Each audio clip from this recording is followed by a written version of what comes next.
Halo Tribuners, menjaga kesehatan pendengaran pernapasan dan suara adalah kunci untuk hidup nyaman setiap hari.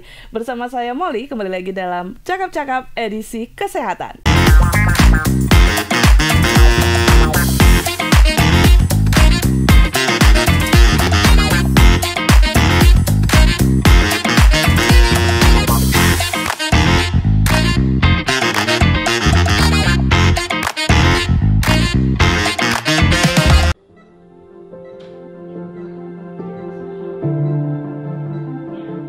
I have a good feeling about this. Mama and Papa always wanted a daughter after having my big brother.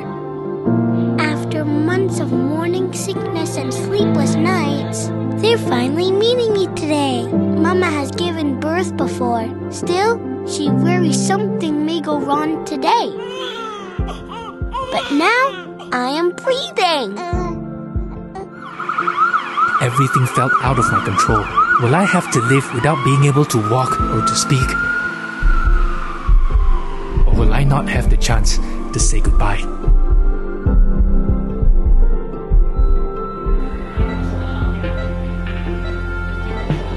That was really close. But now, I am breathing. There is a small chance of things going wrong, and I worry a lot about the many risks. Will I be okay after this? Will I live to see tomorrow?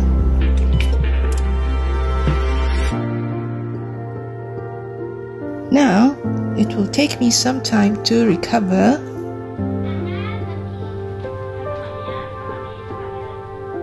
But the most important thing is, I am breathing.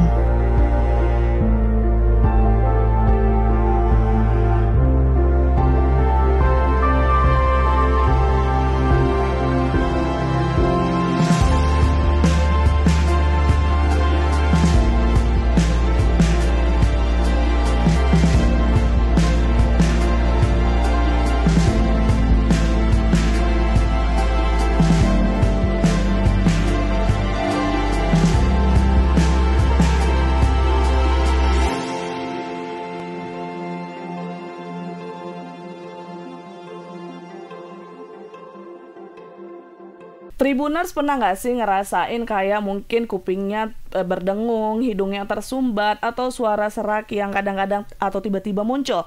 Nah, masalah-masalah seperti itu jangan dianggap sepele, karena hal-hal kecil seperti itu tuh adalah pertanda adanya gangguan pada telinga, hidung, atau tenggorokan nih Tribuners. Jadi kita perlu untuk periksa lebih lanjut kepada dokter. Nah, di talk show kali ini tentunya spesial ya, karena Tribun Medan telah mengundang nih, gak main-main, langsung dari Sunway Medical Center Pineng, seorang pakarnya, dan kita akan membahas tentang masalah telinga, hidung, dan tenggorokan. Kapan harus konsultasi ke dokter spesialis THT? Telah hadir bersama kita seorang pakar dokternya nih melalui online ya, Dr. Jamal Sazli bin Jamaluddin, konsultan spesialis THT dan bedah kepala dan leher Sunway Medical Center Pineng. Halo dokter. Halo. Apa kabar dokter? Baik. Sehat, Terima ya? kasih atas jemputan ya, sehat. Sehat. Bagaimana nih Malaysia saat ini cuacanya dokter? Malaysia cuacanya hujan. Wow, setiap sama. hari. Sama dengan di Medan berarti dok. Dingin sekali Dingin di sini. ya. Oke dokter, otomatis kalau dingin itu kadang ada pengaruhnya nih dengan hidung, telinga, sama tenggorokan ya dokter ya. Terus ada pengaruh. Pasti ada ya. Nah, jadi kita Pasti akan ada membahas alergi. secara detail nih dokter terkait spesialis dari dokter nih THT ya. Tapi Ya. Tribuners, beliau nih akan membagi pengetahuan seputar tanda-tanda awal gangguan THT, kapan kita perlu ke dokter spesialis, serta bagaimana cara mencegah agar kondisi ini tidak menjadi lebih serius. Nah, dokter, boleh nggak Molly langsung tanya-tanya nih ke dokter? Boleh Ya. Dok, Boleh. sebenarnya nih dok, untuk umumnya ya, apa aja sih yang termasuk dalam bidang THT itu sendiri dokter? THT dia cabang kita bidang untuk telinga, hidung dan tekak. Tenggorokan. Maksudnya kalau di dalam bahasa Englishnya ear, nose, throat, ENT lah. ENT. So THT ialah telinga, hidung dan tengkak, maksudnya tenggorokan. Ya. So telinga dia ada, kalau dari segi kita panggil kita merawat penyakit THT, maksudnya penyakit yang melingkumi pertama telinga luar. Maksudnya daun telinga dan apa kita panggil liang telinga luar. Bagian luar juga termasuk ya. Masuk. Dan telinga tengah, maksudnya gendang telinga. Dan juga tulang kecil dalam telinga. Maksudnya tulang kecil yang terlampau halus berfungsi untuk menggerakkan untuk pendengaran. Dan telinga dalam lebih kepada masalah pendengaran, maksudnya koklea ataupun keseimbangan dalam kepala. So itu untuk bahagian telinga. Untuk bahagian hidung, dia mencakup bahagian rongga hidung dan juga sinus lah. Yang paling famous umum sinus. Ya. Karena saya sudah kena, dokter. Sudah pernah operasi. Oke, sinus. Di sinus ada beberapa banyak bahagian. Kalau di dalam bahasa Englishnya kita panggil maxilla, ethmoid, macam-macam bahagian. Lagi bagian-bagiannya. Oke. Dan sinus ni, sinusitis ni adalah satu penyakit yang kerap berlaku pada kita lah, seluruh manusia dunia ya. So dan yang last tenggorokan di bahagian bawah. Tenggorokan maknanya ada satu macam pesakit yang selalu sakit tekak, rasa ngeri di bahagian tenggorokan kan, dan tempat saluran makanan dan saluran pernafasan. Dan juga kita harus ingat di bahagian tenggorokan dia ada tempat peti suara, pita suara. Pita suara ni dah contoh dalam kes-kes yang suaranya enggak enak, dia jadi suaranya kasar. Serak kalau di sini, Dok. Kemungkinan takut ada apa-apa masalah di bahagian tempat pita suara. Dan juga di bahagian lain, contoh sebab dia meliputi leher juga, contoh macam thyroid, macam kelenjar thyroid. Dan kelenjar tepi kita panggil kelenjar bahagian-bahagian lymph node lah, kelenjar biasa. Ternyata bagiannya banyak juga ya, dokter ya, bukan cuma. So dia tiga tempat, hidung dan juga tenggorokan. Tapi ada bagian-bagiannya lagi, bagian dalam, bagian luar, seperti itu ya, Dok. Iya. Betul. Masalah THT sendiri nih, selain tadi kan dokter udah bilang ya, sinusitis itu yang paling umum ditemui oleh semua orang ya, bakal mengidap penyakit sinusitis. Yang paling sering ditemui masyarakat selain sinusitis sendiri apa nih, Dok? Paling selalu bila kita bercakap tentang masalah di THT, saya selalu bahagikan di antara telinga, hidung dengan tenggorokan. Di bahagian hidung memang selalu saya cakap sinusitis. Sinusitis dia lebih kepada macam keluar cairan, sakit kepala kan.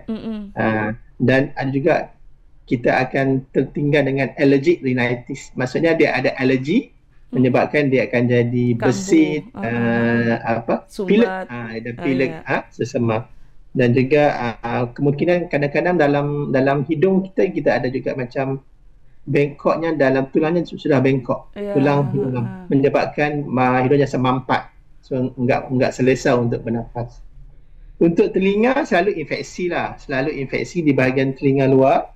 Telinga luar contoh di bahagian daun telinga ataupun liang telinga luar itu. Kadang-kadang infeksi sehingga mencapai ke tahap gegendang telinga lah. Dan juga infeksi di bahagian telinga dalam. Macam saya cakap, telinga tengah, bahagian gendang telinga. Dan juga ada kes kurang pendengaran ataupun ada bunyi tinnitus, denging ya. Macam denging sound. So dia pendengarannya terganggu. Dan juga vertigo lah, masalah keseimbangan. Untuk tenggorokan lebih kepada tonsilitis lah, amandel, radang amandel. Amandel selalunya bila kerap infeksi pada amandel menyebabkan telinganya tenggorokannya sakit, dan juga radang tenggorokan di bahagian tempat luaran. Dan juga kalau macam saya cakap, infeksi pada pita suara menyebabkan suara menjadi serak.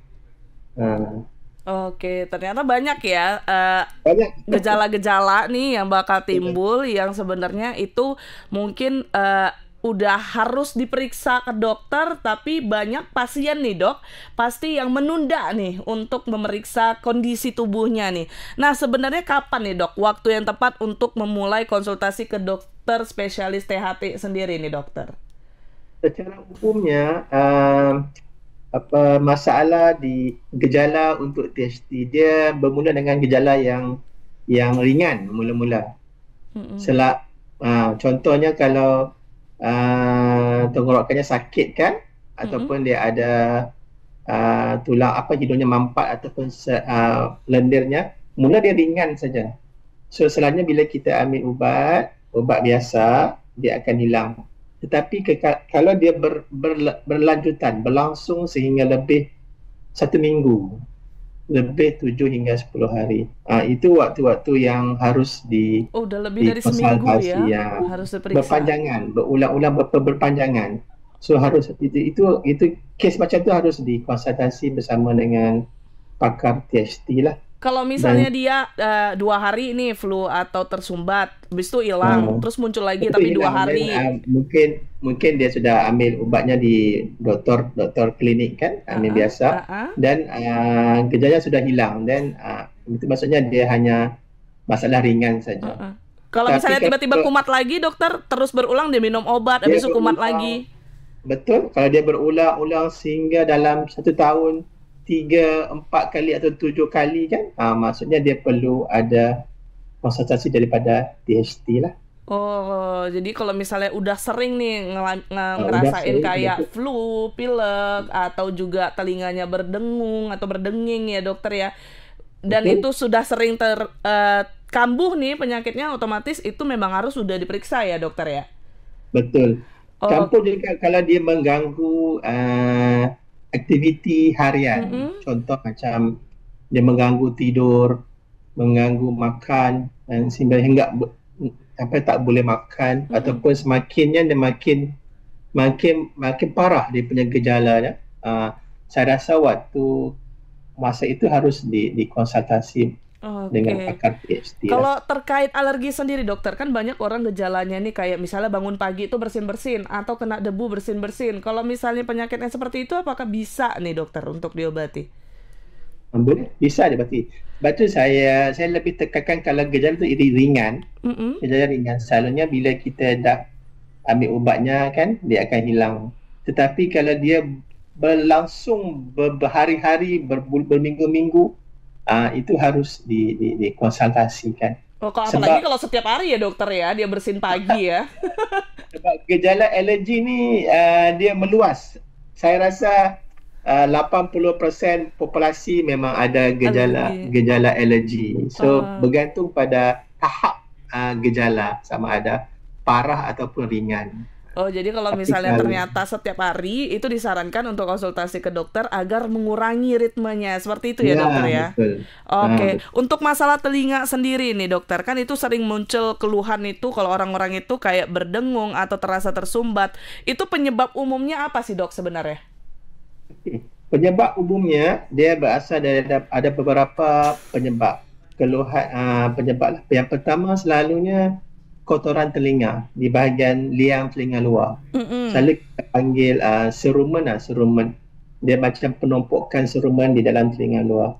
Kadang bila dia terlampau mampat, dia menyebabkan telinga rasa tersumbat dan rasa berdengung. Itu paling kerap, paling umum ya. Paling common lah, paling selalu yang pesakit datang dengan macam mampatnya kotoran telinga di bahagian telinga luar. Yang kedua, infeksi lah. Yang kedua, infeksi di bahagian telinga luar sehingga boleh merebak ke telinga tengah. Kalau kes macam dia lebih rasa macam telinga berdengung, tetapi dia lebih rasa sakit. Ada denyutnya. Ya, betul. Dan juga rasa macam kadang-kadang dalam kes pendengarannya berkurang. Pendengarannya kurang, contohnya saraf pendengaran dia sudah rosak. Dia menyebabkan bunyinya akan berdengung dan juga sarafnya akan kurang. Itu ya masalah umumnya ya kalau masalah untuk umum. telinga. Tapi ada juga masalah-masalah yang khas, yang khusus, contoh macam ketumbuhan maksudnya ada tumor di dalam saraf pendengaran. Tapi dari segi percentage dia jauh kurang lah, terlampau kurang. Tapi dalam kes kalau macam telinga berdengung berterusan sampai berbulan-bulan, bertahun-tahun, saya sarankan harus diperiksa. Sebab dia percentage untuk ada tumor tu boleh ada. Oke. Tapi dokter, ini pengalaman saya pribadi atau yang sering saya alami ya. Izin nih dokter ya, sekalian nih saya mau nanyain, mana tahu ada Tribuners di luar sana juga yang mengalami seperti saya. Ini kalau saya tuh seringnya tuh berdenging kayak yang gitu. Kalau itu tuh betul. seperti apa itu dok? Dan itu kenapa? Dan durasinya itu bisa mungkin sebulan sekali gitu dokter. Itu aman kah? Sebulan sekali. Bila datang berdenging itu, kita tengok berapa lama masa dia berdenging. Oke. Kalau kes yang parah, dia sepanjang masa. Sepanjang masa dia berdenging. Dalam kes macam tu, dia lebih kepada masalah saraf pendengaran. Saraf. Dan kita harus periksa tahap pendengaran kita. Sebab kadang-kadang mungkin juga saraf pendengaran kita sudah mula rosak, sedikit rosak. Dan saya rasa kalau kita dapat rawatan yang lebih cepat, maka masalah kerosakan akan berkurangan dan dia akan stable. Sebenarnya berdenging itu umum biasa, memang bakal terjadi, atau itu memang ada masalah sebenarnya dokter? Kalau berdesing hanya untuk beberapa minit, itu biasa. Kadang-kadang semua kita orang rasa bakal ya? Ya, betul. Kadang-kadang kita rasa dari segi, sebab di dalam telinga dia kompleks lah, maksud telinga luar, telinga tengah, telinga dalam. So kadang-kadang kita terkena maksudnya contohlah macam kita lepas mandi ya kan, air masuk dalam telinga. Benar. Kan dia akan mengganggu, dia akan berdesing. Itu normal. Lama-lama dia akan hilang macam tu. Contoh ataupun kita macam terdengar bunyi yang kuat, ada gangguan sekejap pada telinga. So reaksi telinga akan berdesing sekejap. Itu dia akan hilang. Tetapi yang kita risau kalau dia berterusan. Berterusan maksudnya harus diperiksa lah, harus diperiksa. Kalau udah terlalu rutin dia berdesing itu rutin. Harus ya. Sampai berminggu-minggu, berbulan-bulan, dan saya nasihatkan harus diperiksa. Oke dokter, kalau misalnya nih sering menggunakan earphone, itu kan anak zaman sekarang tuh kemana-mana, kalau dia naik metro gitu ya, atau kendaraan umum tuh pasti pakai earphone, atau juga membersihkan telinga nih dengan cotton bud dok, atau juga dia menggunakan alat pembersih cairan seperti itu dokter untuk membersihkan telinganya. Itu bisa memicu gangguan pada telinga kah dokter? Okey. Membersihkan telinga dengan cotton bud, ada satu risiko bila kita menggunakan cotton bud, sebab dia bisa mendorong kotorannya lebih ke dalam. Oh, itu benar berarti dokter ya? Sebab kita nggak nampak di dalam apa keadaan kotoran di bahagian liang luar, telinga luar kita kan. Jadi kita lebih, sebab cotton bud dia lebih menolaknya kotoran ke dalam. Tetapi kalau cairannya cerah, sedikit enggak masalah. Cuma kalau kotorannya memang keras, kita akan menolak lebih ke dalam. Bila kita gunakan cotton bud, dia akan risiko untuk melukai bahagian kulit. Dan yang lebih parah, dia boleh melukakan bahagian gendang telinga. Itu dah parah ya dokter? Yang parah. Bila dia terluka, menyebabkan infeksi pula. So ada banyak kes dia ada kotorannya mampat ke dalam dan menyebabkan infeksi. Itu yang menyebabkan bila pakai dia lebih parah pada keadaan telinga lah. Oke, jadi jangan gunakan cotton bud. Kalau earphone sendiri bagaimana dokter? Earphone bergantung tahap setakat mana kita menggunakan earphone. Tetapi dalam keadaan kes yang kita guna earphone berpanjangan di mana menggunakan volume yang tinggi. Contoh lebih daripada 85, kalau dalam tahap volume tu dalam 85 desibel ke atas, dia boleh menyebabkan ada risiko menyebabkan kerosakan pada sel pendengaran bahagian koklea. Itu yang jadi buat orang susah dengar dok? Betul, gangguan pendengaran. itu yang menyebabkan pendengarannya kurang dan menyebabkan bunyinya berdesing, berdengung. Itu boleh menyebabkan itu. Kalau di sini sebutannya budek, dokter. Dokter tahu nggak? Budek. Nah, itu orang yang mengalami gangguan pendengaran. Dia dipanggil nggak dengar, besok dibilang budek gitu. Oh, budek Budek di sini bahasanya. Oke, tadi earphone berarti yang penting dia sesuai ya, jangan melebihi 85 desibel. Kalau kata Mbak juga jangan terlalu kasar atau dalam untuk membersihkannya, dokter. Kalau misalnya cairan pembersih telinga tadi, bagaimana dok? Cairan pembersih telinga bagus. Itu Sebab bagus. cairan pembersih telinga dia banyak, saya rasa banyak ubatan yang untuk melembutkan kotoran telinga. Betul. Bila kita masukkan cairan dalam bilik ubatnya dalam telinga, dia akan menyebabkan kotor menjadi lembek, menjadi lendir. Macam air dan cecair, dan dia akan keluar sendiri.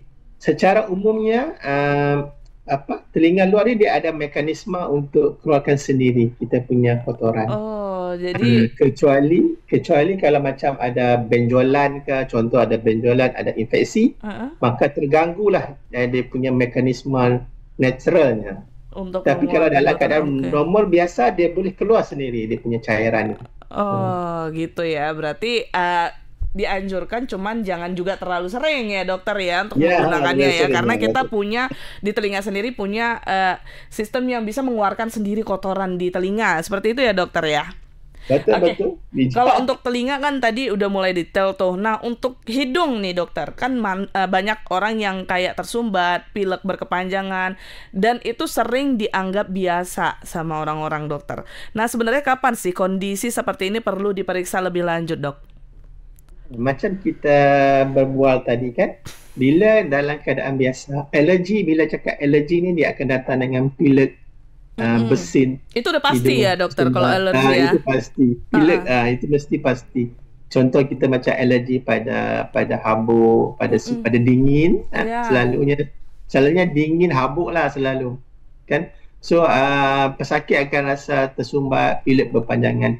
Tetapi bila dalam keadaan dia hanya sekejap, maksudnya durasi je 3 atau 4 hari dan dia boleh hilang bersama dengan ubat biasa dan enggak perlu risau. Tetapi banyak kes dia berpanjangan, contohnya lebih daripada 10 hari atau seminggu ataupun ke atas lah, seminggu berpanjangan.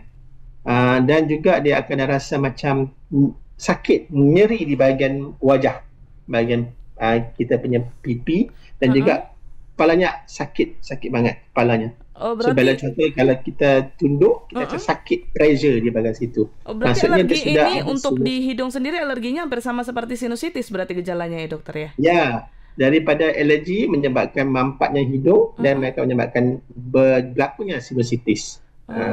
Dan keluarkan cairan berbau kan, dan kadang-kadang dia akan demam kan, berpanjangan, dan kalau cairan dan dia berwarna hijau kuning, maksudnya dia ada infeksi waktu tu, dan dia sering terjadi berulang selama 1 bulan. So dalam kes macam ni harus diperiksa sebab kemungkinan besar sinusitis sudah berlaku.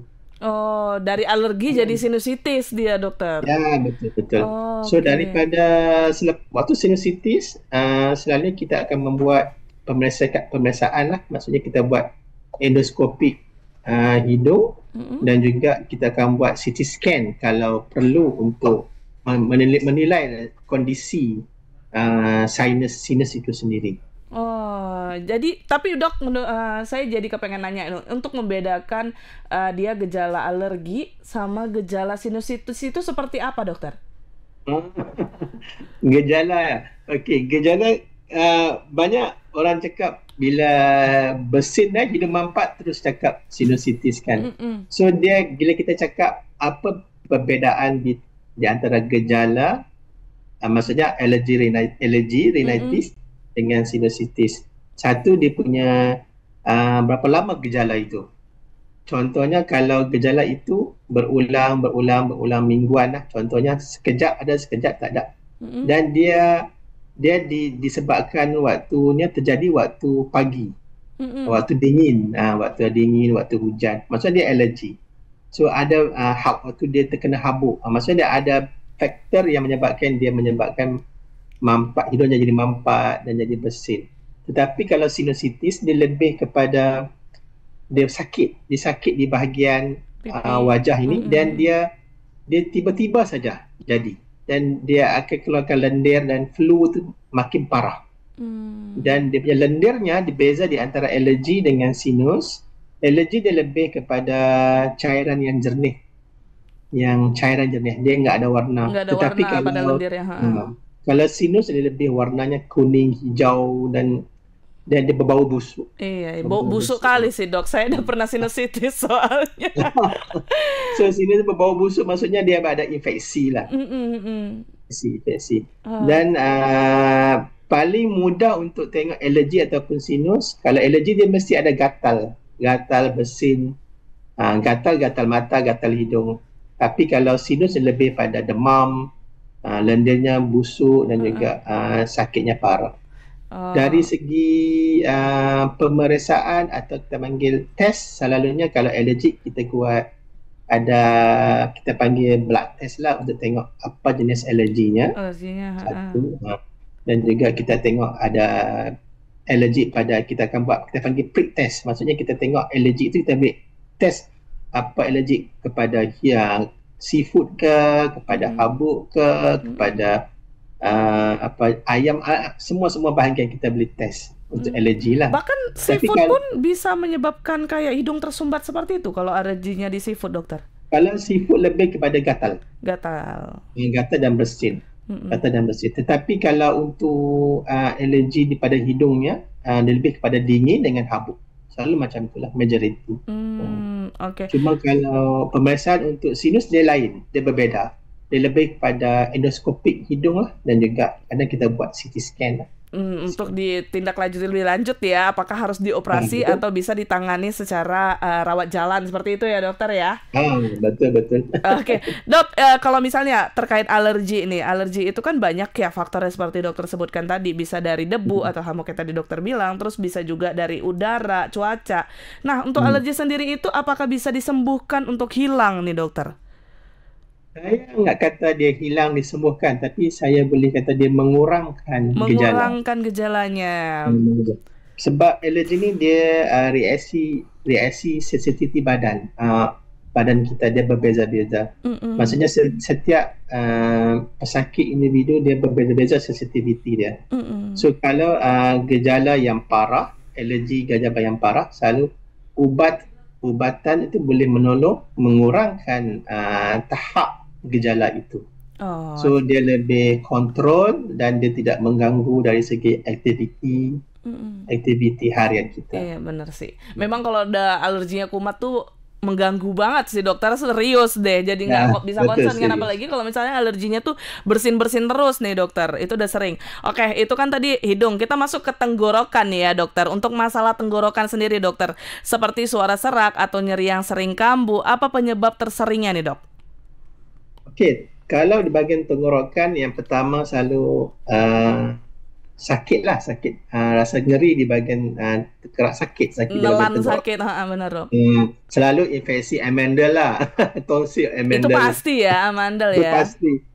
Majority mostly 60%, 70% amandel, infeksi amandel menyebabkan sakit tekak dan enggak boleh makan. So yang pertama. Yang kedua, kalau suara serak dia lebih kepada infeksi pada pita suara. Periodontitis disebabkan oleh satu lebih pada infeksi pada virus infeksi ataupun bakteria infeksi. Okey. Dan kadang-kadang selalunya infeksi daripada tenggorokan, contoh dia amandel, dia akan melarat ke bahagian bawah. Sebab tu bila kita tengok, kita tanya sejarah pesakit, selalunya dia akan bagi tahu dia lebih sakit tenggorokan dulu, enggak boleh makan, lepas tu baru suaranya berubah. Maksudnya dia sudah turun ke bahagian pita suara. Ada juga kes yang suaranya jadi serak. Contoh pada inilah pembicara ya, itu guru-guru, kadang penyanyi. Kayak saya lagi nih dokter, ini saya jadi sering ini ya konsultasi ya dokter ya, izin nih. Jadi kalau saya misalnya lagi bawa acara nih MC, itu sering suaranya tuh jadi serak atau hilang atau berat gitu dokter. Itu normal kah dok? Dia bila peti suara terlampau banyak digunakan, maksudnya penggunaan pita suara terlampau kerap, kadang-kadang dia menyebabkan dia jadi tebal ataupun dia jadi yang kita takut dia jadi benjolan di bahagian situ. Okey. Dia boleh jadi, dia boleh berlaku. So sebab tu bila dalam kes macam kita rasa suara kita berubah jadi serak, selalunya saya sarankan harus diperiksa lah. Untuk harus diperiksa, endoskopi untuk tengok keadaan peti suara. Cuma kita nak elakkan dia benda yang kadang-kadang bila peti terlampau kerap digunakan, dia akan rasa tebal, dia akan jadi macam ada benjolan bengkakan. So yang tu harus perawatannya lebih kepada kita panggil voice rest lah, untuk berehat sekejap sampai dia punya ubat sampai cuma banyak akan surut lah. Oh gitu ya. Berarti dari pita suara juga berbahaya. Bukan berbahaya sih, lebih ke harus di aware ya dokter untuk diperiksa ya.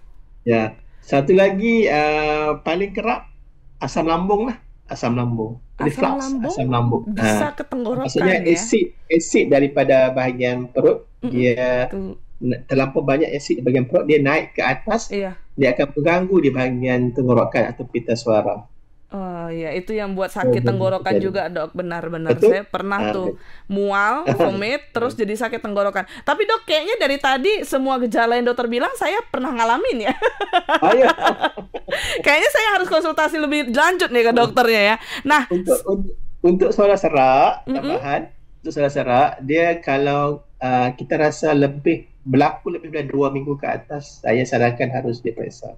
Oh, kalau udah lebih dari 2 minggu ke atas itu harus diperiksa dokter. Dokter, ini kan kalau misalnya soal periksa nih, saat datang ke dokter spesialis THT nih, biasanya kan pasien atau pemeriksaan, pasien itu bakal takut nih dokter untuk melakukan pemeriksaan. Nah, sebenarnya mungkin dokter boleh informasiin kepada Tribuners dan juga semua orang nih yang bakal datang mungkin ke Sunway Medical Center Pinang untuk melakukan pemeriksaan apa aja nih sebenarnya yang dilakukan agar para pasien tidak takut nih dokter. Seperti apa itu dok? Itu memang berlaku lah untuk sakit THT. Semua orang takut deh dok, saya aja awal-awal takut dok, itu benar deh.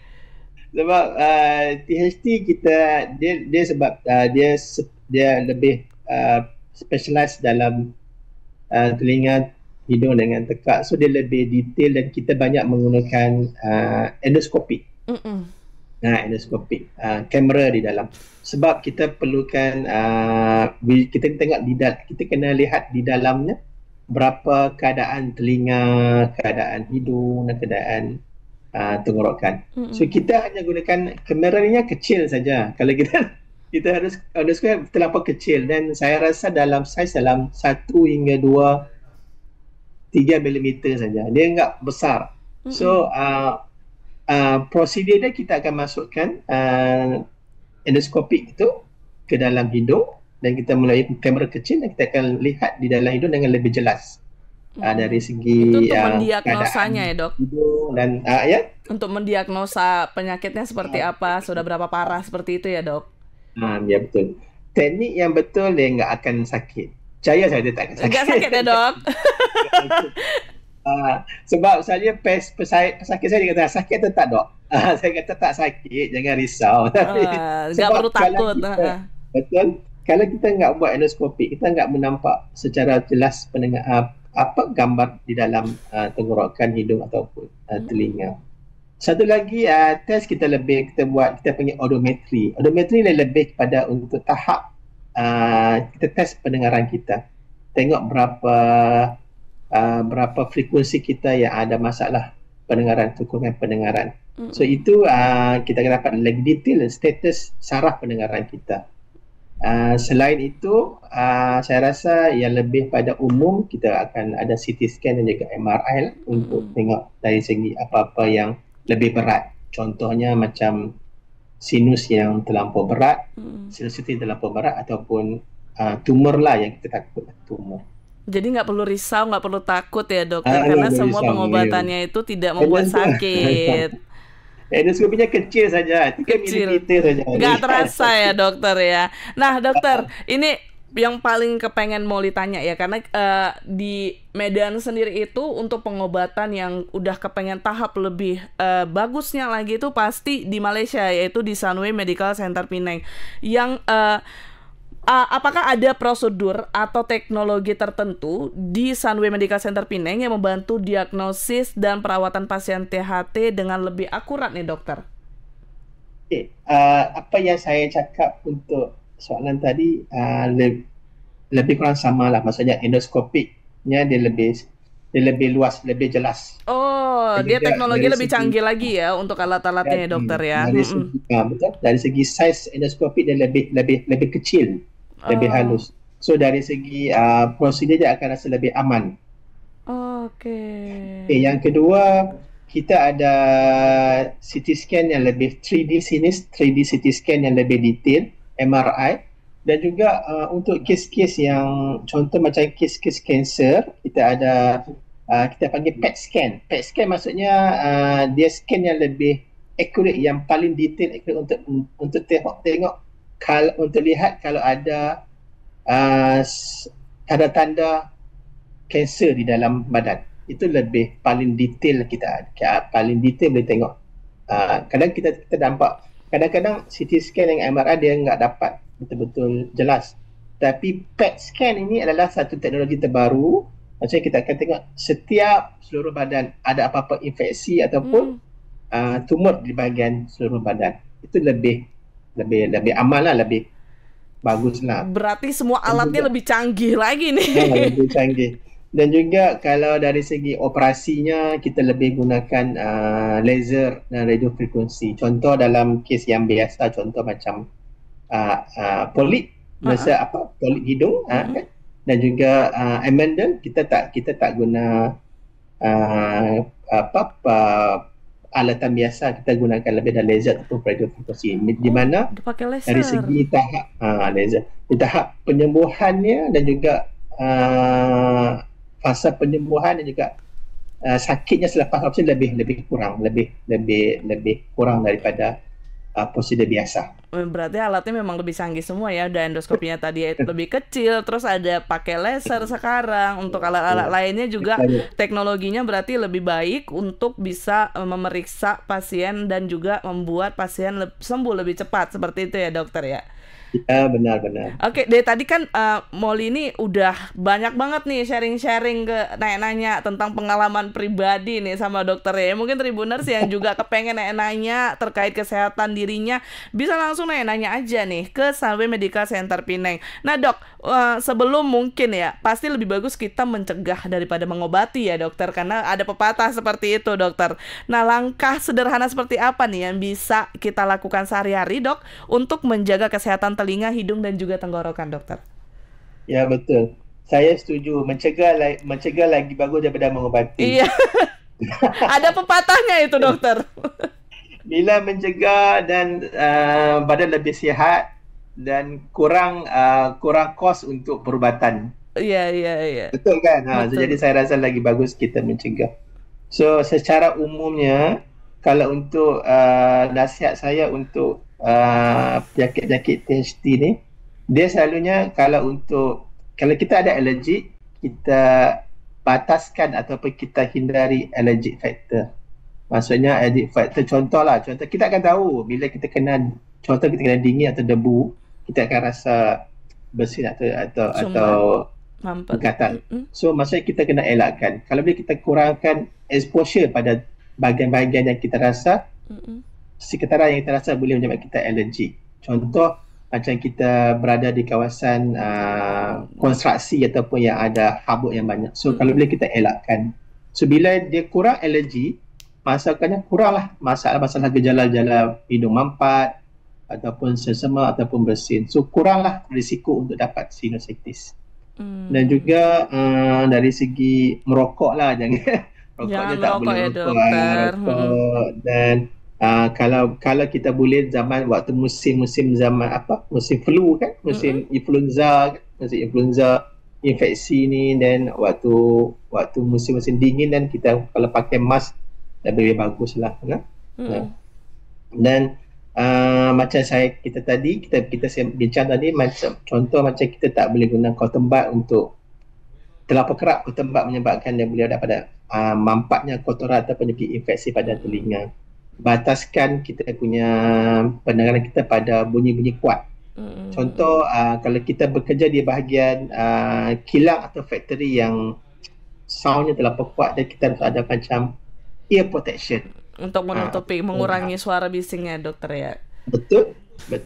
Pokoknya semuanya dihindari. Maksudnya bukan dihindari, kalau memang ternyata kerjanya di situ ya dikasih solusi lah ya. Kayak misalnya tadi kalau berisik pakai penutup telinga. Kalau misalnya untuk bersihin telinga jangan terlalu sering atau terlalu kuat. Seperti itu ya dokter ya, untuk menjaga kesehatan. Oke, dokter, terakhir nih, apa pesan dokter untuk masyarakat, terutama Tribuners yang ada di rumah sekarang nih yang lagi nonton kita, dokter, agar lebih peduli dan tidak menyepelekan gejala ringan dari THT sendiri, dokter? Okey, gejala ringan untuk THT macam pilek, suara serak ataupun telinga berdengung harus jangan dianggap simple jika dia menjadi berpanjangan. Maksudnya bila dia masih berpanjangan, maksudnya kita harus lebih serius untuk melihat apa yang menyebabkan gejala-gejala itu berlaku. So jangan tunggu sehingga dia menjadi parah, dan bila menjadi parah, dan maksudnya rawatan akan lebih susah. Dan lebih cepat kita dapatkan konfirmasi, konsultasi dan ubat, maka dia akan mencegah lebih banyak komplikasi yang boleh berlaku. Oke, itu dia Tribuners. Baiklah dokter, terima kasih banyak nih, udah banyak banget sharing kepada kita ya dokter. Jadi mungkin Tribuners kepengen konsultasi langsung sama dokternya, ngerasa dokternya ini kompeten banget nih ya kan, karena Molly aja udah puas banget mendengarkan semuanya. Ternyata ada keluhan atau gejala kalian yang tidak Molly bisa tanyakan sekarang, bisa langsung aja ngubungin langsung ke Sunway Medical Center Pinang, tanya langsung ke dokter spesialis kita nih yang lagi hadir ya kan, untuk langsung konsultasi kepada dokternya. Terima kasih banyak dokter sudah sharing kepada Tribun Medan, sudah mau hadir, sudah mau berbagi kepada kita. Semoga dokter semakin sukses lagi, dapat menyembuhkan banyak pasien tentunya. Ya, terima kasih. Terima kasih atas waktunya. Datang ke Sunway. Siap dokter, datang ke Sunway. Terima kasih banyak dokter. Oke, saya izin pamit. Terima kasih. Ya, sama-sama. Oke, Tribuners, itu dia episode Cakap-Cakap Kesehatan kali ini. Pastikan untuk terus saksikan episode selanjutnya.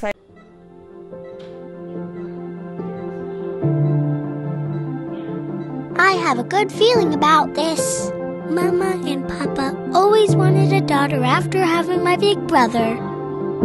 After months of morning sickness and sleepless nights, they're finally meeting me today. Mama has given birth before. Still, she worries something may go wrong today.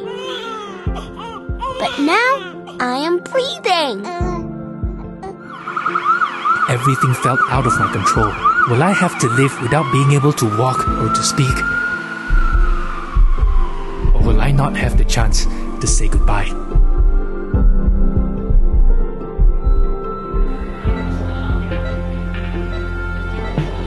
That was really close. But now, I am breathing. There is a small chance of things going wrong, and I worry a lot about the many risks. Will I be okay after this? Will I live to see tomorrow?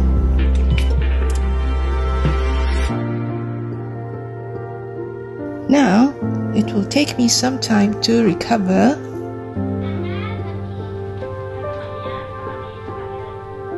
But the most important thing is, I am breathing.